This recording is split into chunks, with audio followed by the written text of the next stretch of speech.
13.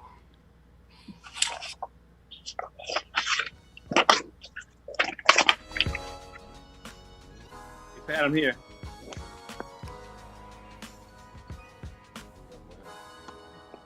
What do I do?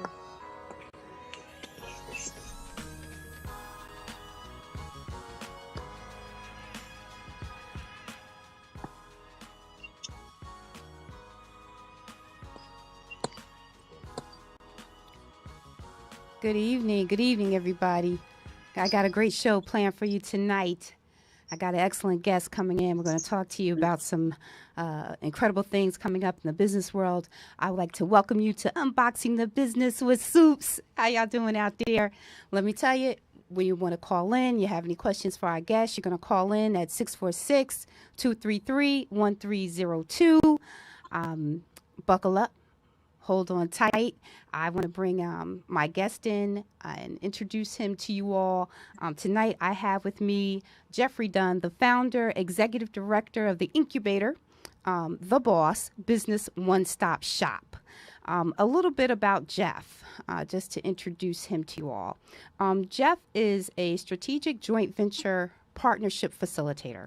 As a workforce business advisor and change agent of diversity, Jeff has been working with CEOs, youth leaders, entrepreneurs, and small businesses and workforce development for over 30 years. He's able to guide individuals through the lifestyle transition process to successful business ownership. I mean, in this day and time that we're facing, do you need a little of that, entrepreneurs? I think you do. So without further ado, I want to bring in my guest, Mr. Jeff Dunn. Hello. Hey, thank you, Pat. Thank you, Pat. Good evening. Good evening. Good evening. It's great to have you with us tonight. I mean, truly, who would have thought we'd be facing the things that we are facing right now in terms of business, just in terms of everything, but specifically the small business owner? It is disruptive, Pat, but it can be looked in two ways. It can be looked in a negative way, or it could be a thing where it forces us to understand that we need to, like I say, reinvent ourselves, to basically be resourceful, to look for, again, where the cheese is, not where the cheese was, because we got to find out who moved the cheese. But it's not who moved the cheese. It's basically where are we focusing on? Are we focusing on the past, or are we looking forward in reference to the windshield? Because bottom line, you ain't gonna find nothing in the rearview mirror. That's true. Very true. Well, what do you find in terms of your interaction with entrepreneurs and being in the position of where their business has been altered and they may not have a plan? This wasn't part of the business plan. This was not part of a plan B. No one expected a pandemic. What are you coming across when you speak to small business owners that are being affected drastically by the pandemic and their customer base? First of all, I want to point out they are not alone. There are many small businesses going through the same thing. And I would strongly suggest that they find, again, like-minded CEOs that they can brainstorm with and actually create a board of advisors that they could work with and I could say, address their challenges, because there's conversations that CEOs can't have with the regular, like I say, friends and family. They can't have conversations like this with their employees. They need to have conversations with other CEOs who are going through the same type of challenges. That's what I say. With the grants that are available out there for small businesses, do you find that minority businesses are taking advantage of those opportunities, or that they have access to those opportunities? They know how to navigate being in the process to get those grants or to get those loans, or being in position for such? Yes and no. Let me start with the yes. There are those who do see. There are those who do seek. There are those who do submit, and they are getting some of the fruits. However, let's be clear. There are those who are not seeking, those who are deer in the headlights. There are those who do not have their paperwork together. They do not have their taxes filed. They do not have their financial statements. They do not have the information necessary to access these things. And again, it's about basically being prepared. Now, again, I'm not trying to chastise anybody, but what I'm trying to say to you is that these things is the first come, first served basis. And when the money runs out, it's too late. Sometimes there is another opportunity. You know, in other words, they may have another slot, another chance. But my thought process is there's nothing like being prepared for the opportunity when it hits. And in business, you got to have that paperwork together. Otherwise, you're going to miss out on the opportunities. And right now, let's be clear, the bankers are dealing with those who have relationships with them. If you have a bank and you're not, and you know the bank manager, it's a strong likelihood that that bank manager didn't call you for these loans. Okay, wow. They're going to basically hook these loans up, hook these things from the government to those who they know. Now the grants, okay, I would say for you to tap into the African American Chamber of Commerce, tap into New Jersey Economic EDA, tap into Invest Newark. Although again, it's primarily for Newark, there's a lot of good information in Invest Newark. Okay. Also in regard to the state, going to the state website. Okay. Also going to, again, the Latino Chamber, as well as the African American Chamber or whatever chamber. But what I'm saying is do not lean on just one. Go to as many as possible, okay? And basically do not put all your eggs in one basket. Apply, follow through, and then find out what you can from others who are doing the same thing. You know, Jeff, for, say, entrepreneurs, small business owners that are you know, they're active in their business. They work hard in their business. They don't really have a lot of time to work on their business because they're actively, you know, out there making it happen for their business. They may not know what a one-stop is, what a business one-stop is. Could you give our viewers a brief description of one-stop? Well, my one-stop, I'm a business incubator, and my business incubator is a place where I help small businesses as far as rental space. And I have a variety of rental space as far as conference rooms, as well as offices that I could rent for a day, a week, a month, 3, 6 months, or a year, okay? And some are furnished, some are unfurnished. But bottom line, also, I am a resource that you could tap into to tap you into the SBA, Small Business Administration, SBDC, Small Business Development Center, SCORE, Service Corps Retired Executives, PTAC, Procurement Technical Assistance Center. I can go over all those things, some of those things on my website, www.thebusinessoneStopShop.com. And you go on there and you'll see all the information there. But the bottom line is to give you a place where you have flexibility as far as renting space, as well as access to someone who knows the landscape of the various business development agencies. Yeah, you're talking about a great deal of leverage there. That is a great deal of leverage. And you have an upcoming event. We'll talk about this quite a bit while you and I are together, but balancing your entrepreneurship is an event that you have coming up. Tell us a little bit about that. Well, I'm going to talk about the two things that all businesses need to take in consideration. It's balancing your entrepreneurship in COVID, okay? Balancing your entrepreneurship in COVID. Because why? Because if you don't have these two focuses, one, if you are not part of the cyber landscape, you are missing out on huge opportunities, because with the shutdown, if you're not basically tying into internet cyber revenue, you are missing out on a large opportunity in reference to current events, because many people are making their money online. Okay, that means they have tied in as far as the website, tied in as far as social media, tied in regard to, again, online commerce, where people can buy their resources, their services, or their products online with credit cards, checks, whatever the case may be. Second is you need to find a way to tap in to government procurement. I'm not saying for you to shift completely to government procurement, but you need to tie in where you are doing business with the county, with the state, with the federal government. They buy everything. Mm-hmm. There is no bigger consumer than the U.S. government.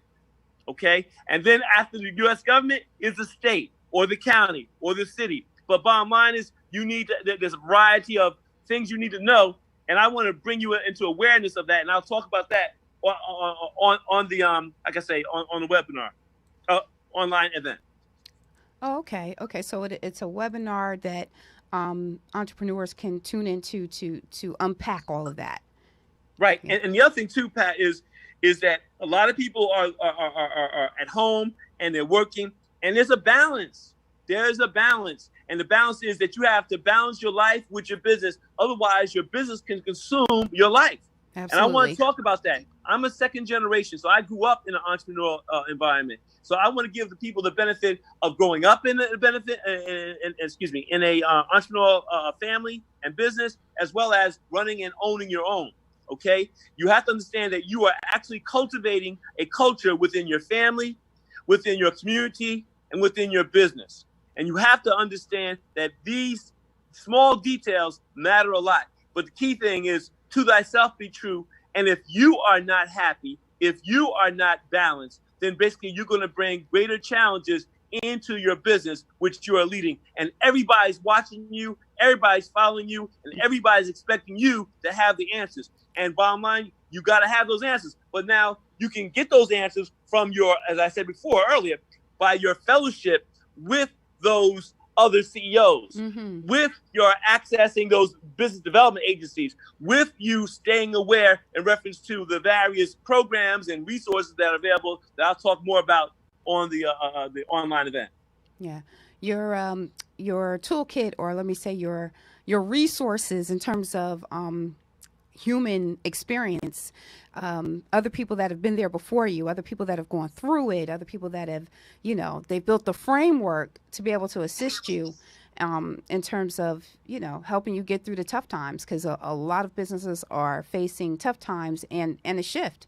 If you have a business that heavily relies on people coming to you in person, you really have to think through, how are you going to be able to deliver your product, your service, and maintain, especially now as we face many parts of the country that may be shutting down for a second time. That's true. That's true. And Pat, I want to point out to you is that, let me give us some resources that I think that's important. One, I want people to look up Nielsen's African American Consumer Study. Nielsen's African American Consumer Study. What that points out is African Americans, just African Americans, not Latinos, not Asians, not other groups, just African Americans are spending $1.3 trillion every year.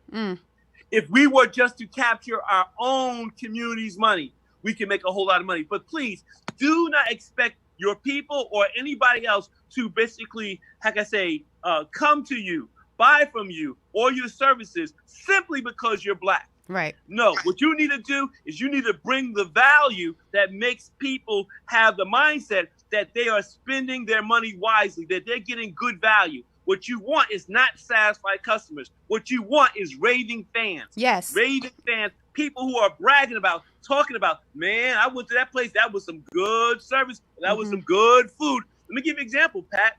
There's a food truck right on the corner of Randolph Road and Park Avenue, right close to where the hospital is or nursing school is.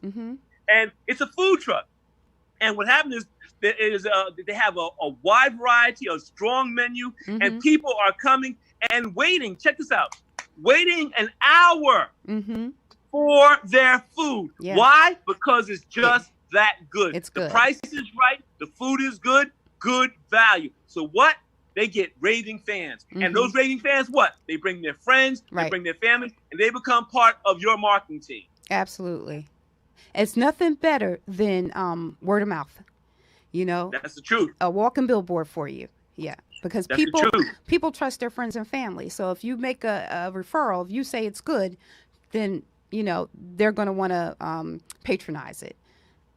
That's the truth. The other thing too, Pat, I want to say to you is that people have to understand that it is a concept of the book, Who Moved My Cheese? There are two types of people. Those who are complaining and whining and crying about why things are so bad. And then those who say, okay, it's time for me to pick up, get up, and go find a new way to do what I did before. And maybe it's not going to be the same way I made money, but it's the way I can make money that makes sense in this day and time. Again, Who Moved My Cheese, as well as Rating Fans is written by the same guy, Ken Blanchard. You can look at both of them on YouTube and listen to and watch, especially Who Moved My Cheese, because that is going to move you to go find your opportunity. A lot of people are upset the way their bosses treat them. A lot of people are upset reference to the way the companies are treating them. A lot of people are upset the way the government is treating them. Well, bottom line, you need to understand, either you're going to be a thermometer and look at the temperature, or you're going to be a thermostat and set it. And actually set the temperature. Yes. You got to make up your mind which one you're going to be. Now, if you are basically someone who says, well, I don't want to be running the business, then what you need to be is a good right hand. Be a good, reliable person to a good employee. But you need to make sure that you're picking the right one. Right. Picking the right company to basically invest your time, invest your service, so that you could be a good right hand to a great business. Absolutely. You know, I've never quite heard it put that way, because a lot of people feel like if they don't drive the car well, they still can't be part of the process and part of the building blocks. There is a lane for everyone. You know, your talent will make room for you. No question about that, Pat. And let me say, when you are a good right hand, Pat, basically you never have to look for a job, because everybody's looking for a good right hand. And I'm saying this, every entrepreneur needs to have a right hand, because with a good right hand, that helps to move towards sustainability. Sustainability is where you can take vacations. You can basically go to the various meetings. You can go to the marketing, go to the network. Because why? Because your company is being run by your right hand. Right. Let me give you the three points of a good right hand. They know their boss. They anticipate the needs of their boss, and they anticipate the needs of the boss, and they make their boss look good. You follow me? Right. We lost we can hear you. We lost your visual, but we can hear you. So keep going. Okay. No, I'm trying to find my way. I have you on my phone. Okay. Okay. Well, all right. You gave some good nuggets there, Jeff. You definitely gave some good nuggets. Now, and talking about, even when you talk about, you know, that right-hand person, that person that, you know, can get in there and you have security knowing that they've got your back and that they can function. That key man, you know, if you don't have systems and processes in place that are duplicatable, and your business rides only on you, then the future of that business, it peaks and flows as you do. That's right. If you get stuck or something happens to you, the business gets stuck and the business doesn't work. You got to get to a point where the business makes money without you. When you can make money while you sleep, when you can make money while, again, you're somewhere else, that's when your business is sustainable. But Pat, let me save some people a lot of money. Okay. One of the things I want to say to you is this: is the best way to be a good right hand is to work for somebody who's doing what you want to do. And I'll talk more about that later. Okay. By you basically finding a way to model them, to mirror them, I'm going to show you a reference to how that can happen. Also, I want to tell you about is the value of a good business coach or a good mentor. Okay. Because you need to talk to someone, you need to be around someone who's already been where you want to go. There's some things that's not written in the book. There's some things you need to talk to someone who actually lived it. I'll talk more about that. The other thing, too, is basically is you to understand that it's all about relationships in regard to the relationships that you have with the various people in the community. I'm going to talk about that as well. Wow. So on the webinar, balancing your entrepreneurship within COVID-19, when is this webinar taking place? It's going to be on Wednesday the 29th from 6:30 to 9:30, and you can tap in the Eventbrite. But if you just go to my website, everything's right there. Okay, and we're definitely going to list the website when people see this again. When we do the replay, we'll have it definitely in the post. But give it to us again, Jeff, where people can go to the website. The website is www.thebusiness1stop-shop. Let me spell it. www.business, BUSINESS, stop, STOP, shop, SHOP.com. Thebusiness1stopshop.com. Or I do have an office number, but I'm going to give you my personal cell number. I want you to text me and if necessary, 908-616-9662.